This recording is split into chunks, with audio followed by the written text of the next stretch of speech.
નમસ્કાર બાળ મિત્રો, તમે બધા મજામાં હશો. ગઈ વખતે આપણે સ્ટેપ 11 ભણ્યા.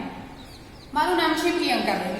આજે હું તમને શ્રેણી 3માં અંગ્રેજી વિષય ભણાવવાની છું.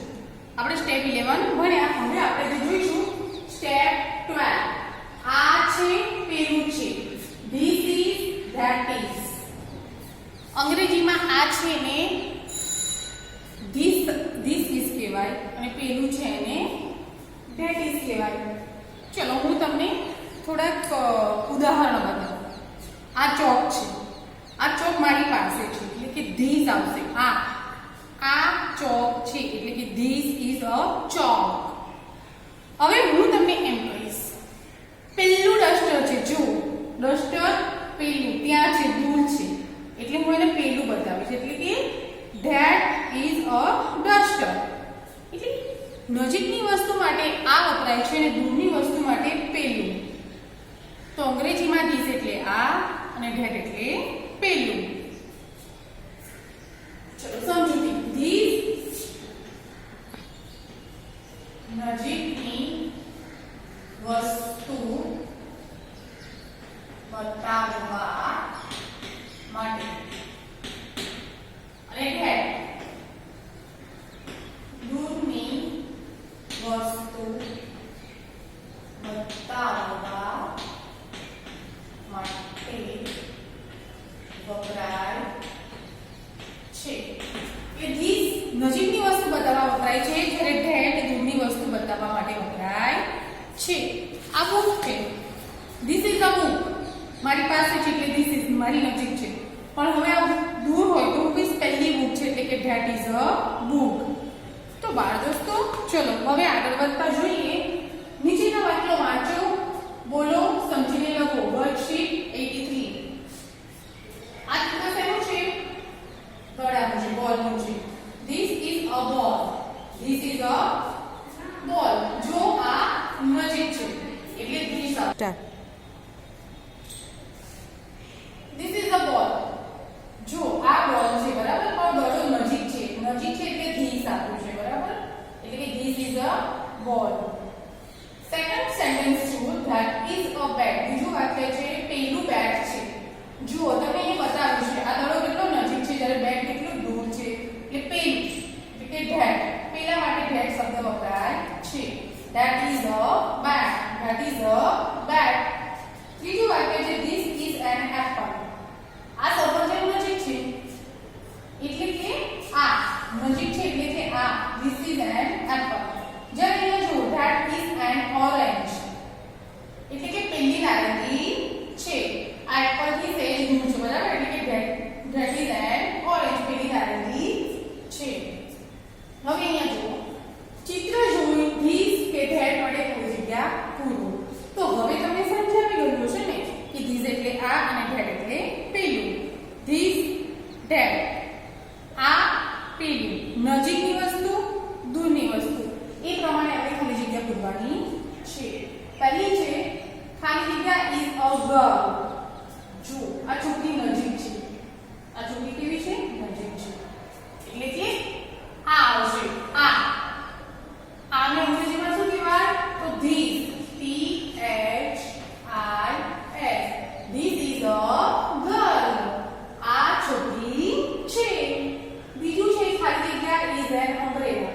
હવે અહીંયા છોકરી જો કેટલી દૂર છે, તો દૂરની વસ્તુ માટે શું વપરાય છે? પેલું. તો અહીંયા ખાલી જગ્યામાં શું આવશે? પેલાનું અંગ્રેજી THAT. ધેટ. ધેટ એટલે પેલું. ત્રીજી ખાલી જગ્યા છે, ખાલી જગ્યા ઇઝ એન આન્ટ.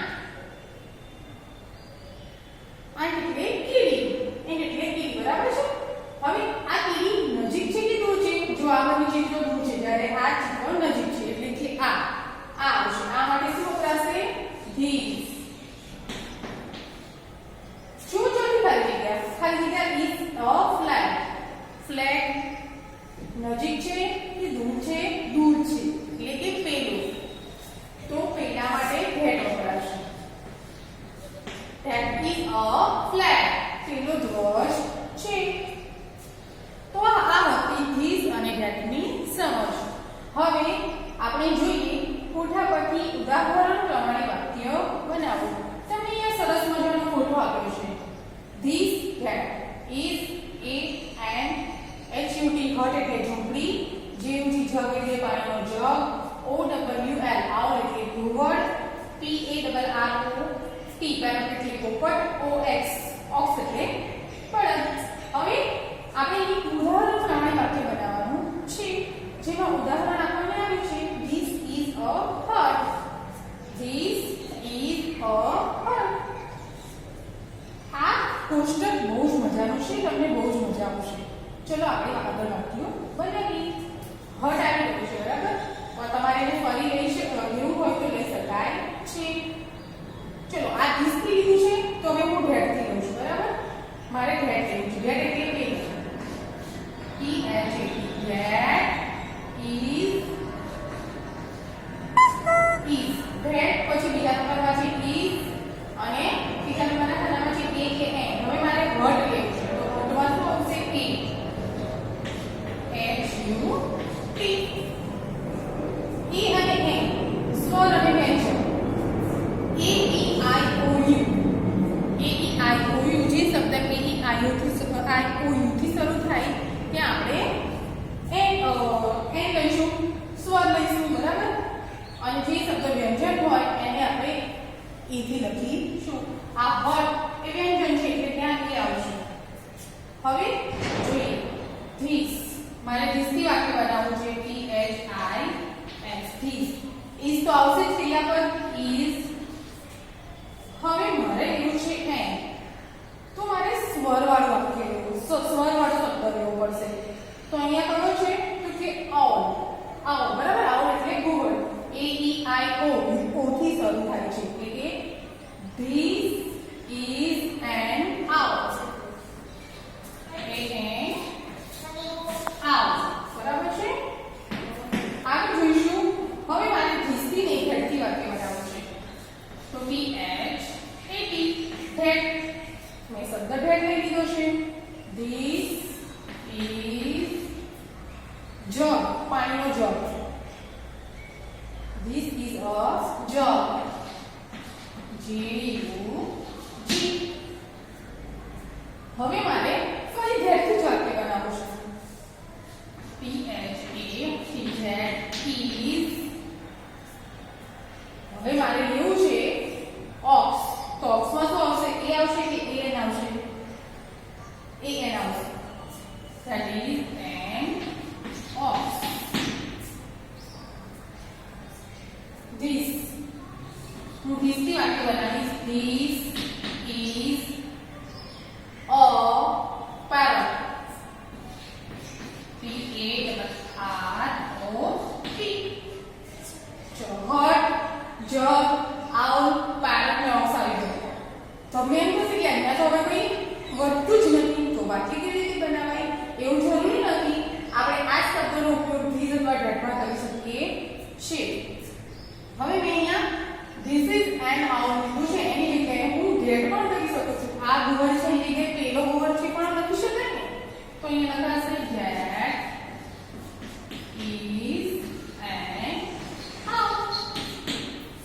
તો જો બાળકો આ કોષ્ટકનો ઉપયોગ તમે તમારી રીતે તમારી સમજણ પ્રમાણે કરી શકો છો. તો ચલો હવે આગળ વધીએ. નીચેના વાક્યોનું ગુજરાતી કરો. વાક્ય છે પહેલું this is a crow. crow એટલે કાગડ. this એટલે આ crow એટલે કાગડ. આ કાગડો. is એટલે છે. આ કાગડો છે. that is an apple. that એટલે તો તમને ખબર જ છે. હવે that એટલે શું? પેલું. તો that એટલે પેલું. apple. apple એટલે સફરજન. પેલું સફરજન. is નું થશે છે. પેલું સફરજન છે. this is a dog. dog એટલે કબૂતર. this is a dog. this એટલે આ. dog એટલે કબૂતર. is એટલે છે. બરાબર. આ કબૂતર છે. હવે જો નીચેના વાક્ય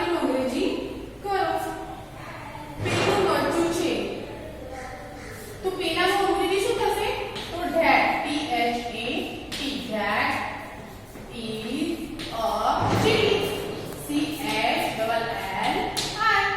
ચીલી પેલું મરચું છે. બીજું આ ટામેટું છે. આનું શું થશે? This is પેલા પર is is. This is a tomato. This is a tomato. આ ટામેટું છે. આ કીડી છે. તો this is an ant. this નું આનું થશે this, કીડીનું થશે ant, અને અહીંયા સ્વર છે એ, એટલે આગળ એ નહીં આવે, an આવશે અને ક્રિયાપદ આવશે is. this is an ant. તો બાળ મિત્રો આ સ્ટેપ 12 આ છે પેલું છે, તમને સમજણ પડી હશે. હવે તમે આખું બોર્ડ આખું વર્ગકાર્ય જે કર્યું છે વર્ગકામ એ તમે શાંતિથી જુઓ, સમજો અને તમને મહત્વના મુદ્દા જેવા લાગે એવું લખવું હોય તો લખી લો. બાકી તો અમે તમને વોટ્સઅપમાં સ્ક્રીનશોટ કરીને તમને ઘરકામ અને વર્ગકામ બંને મોકલવાના જ છે. તો તમે આ પહેલાં જોઈ લો, થોડો સમય આપ્યો છે.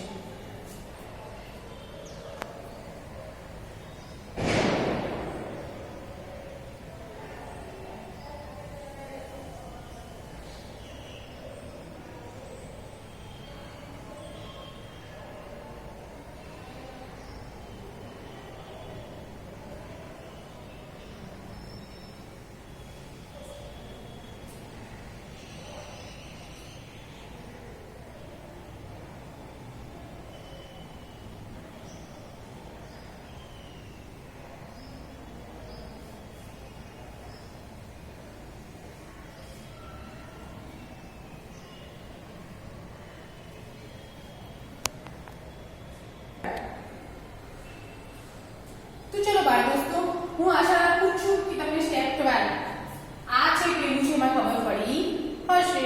તો હવે આપણે ઘરકામ જોઈએ. ઘરકામમાં છે હોમવર્ક એટલે ઘરકામ.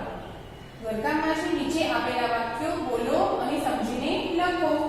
This is a cat. That is a dog. This is a doll. That is a robot. આ વાક્યો તમારે સમજવાના છે, વાંચવાના છે અને ફરી નોટમાં આવા લખવાના છે. હવે અહીંયા નીચેના વાક્યનું ગુજરાતી કરો. This is a flag. Flag એટલે ધ્વજ, એટલે કે ધીસ એટલે આ. This is a flag. આ ધ્વજ છે. That is an ox. પેલું બળદ છે. This is a tomato. આ ટામેટું છે. આ વાક્યનું તમારે ગુજરાતી તમારી નોટમાં કરવાનું છે. તો હું આશા રાખું કે તમે આ ઘરકામ યોગ્ય રીતે અને વ્યવસ્થિત કરશો. તેમજ આ લેસન વારંવાર જોશો અને એનો મહાવરો કરતા રહેશો. અસ્તુ.